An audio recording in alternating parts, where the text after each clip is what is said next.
We talked about the Oilers, Evander Kane's LTIR money.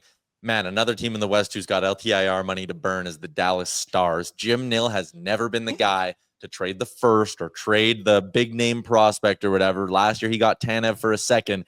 Do you think this is the year Jim Nill could kind of push some chips in and go, okay, let's give this team everything they need?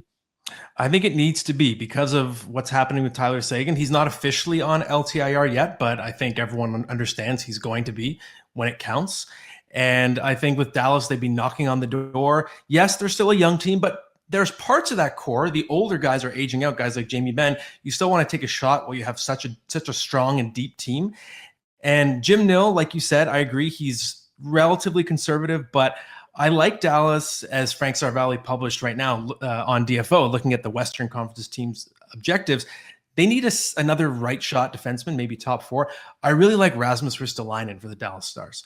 If the Philadelphia Flyers are willing to part with him, the only problem being the asking price is supposedly a first-round pick, but Dallas, they love their Finnish defensemen. Just from a chemistry standpoint, you have Esa Lindell there already. You have Miro Heiskanen. I think it would be a natural fit for Ristolainen, and he brings a little more upside. Yes, he has a physical game, but he still has some skill. He can move the puck. He's mobile for a big man, and I think he'd be a perfect fit for Dallas. What about Colorado? They made their swing. They got Mackenzie Blackwood, so goaltending's all shored up. They're another team. Like, who knows what's going on with Gabe Landeskog? I pointed out to Frank today on DFO Live. People keep being like, Landeskog is close. He's maybe coming back. Like, we've seen Jonathan Taves in the NHL more recently than we've seen Gabe Landeskog in the NHL. And the idea of a Taves return seems insane. So, like, just kind of keep that in mind. It's been so long since this guy's played hockey. If they have Landeskog's LTIR money, they could maybe take a big swing. That's right. And the understanding, it's on Daily Faceoff. Again, I'm going to keep plugging us right now, is that the Avs are looking for a middle six center, which is interesting. I don't know if that's low-key shade at Casey Middlestat, who was really great after they got him last year. He was, I think, excellent in the playoffs, has underachieved a little bit this year. So if Colorado is looking for help, not just bottom six, but middle six, that to me implies that they're looking for a little bit more of a lift. And to me, someone like Yanni Gourde would make a ton of sense. Stanley Cup winning experience. He was tremendous on that third line for Tampa Bay. 2 cups. Seattle's going nowhere. Maybe Brock Nelson, if you have that LTR money. He's the best player available in terms of a rental forward right now. And I like Jean-Gabriel Pageau as well. I think he's a quintessential middle six center. He has a little bit of jam to his game. He can kill penalties, do a little bit of everything. The Minnesota Wild, I think, interesting. Like, just looking at this article that you keep talking about, the non-rental center, does that seem like a fit for Dylan Cousins, do you think? Well, I see it differently. I was actually pitching this to Frank earlier today. I'm like, can you turn a rental center into a non-rental? And that's Brock Nelson. He's a Minnesota boy. We know that Bill Guerin really likes him. That's why even when Nelson's having one of the worst seasons of his career, he still made Team USA. And I think that's a situation where you could do sort of like what the Islanders did with Bo Horvat a couple of years ago. You acquire him as a quote-unquote rental, and then shortly thereafter, you extend him. I think it would be a perfect fit as a homecoming. He's exactly what the Wild need. I think many, they just got to get through all these injuries. They've been really snake-bitten this season, but luckily they have enough of a cushion in the standings. So I like Nelson. I'm going to sort of beat the system there with the question and say, okay, he's a rental, but not really, in terms of what I'm kind of picturing in my head.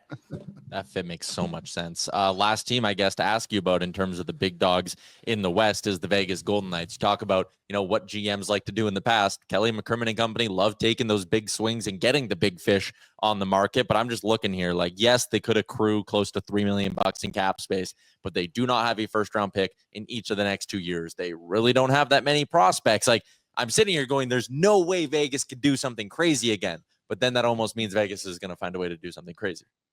They always do. And then they did it twice last year with Noah Hannafin and Thomas Hertl. Here's a crazy stat that I was looking up earlier today. So Vegas has had 10 first-round picks in their history. 8 of them are gone, whether they picked the player or just traded the pick before making the pick. If you count this year's draft, it's 9 of 11. And then the 2026 pick, I think it moves, right? Depending on if they trade it this year, they're allowed to push the one they gave to Calgary to the next year. So it's insane what they've done in terms of just punting every single future they have. But the thing is with Vegas this year, I feel like, are they sitting down with Mark Stone and saying, are you sure you're feeling okay? Is your back, you sure it doesn't hurt a little bit? Because it's kind of awkward. It's like, oh, he's okay. He's in the lineup. And they're used to having this space to play with. They don't have it right now.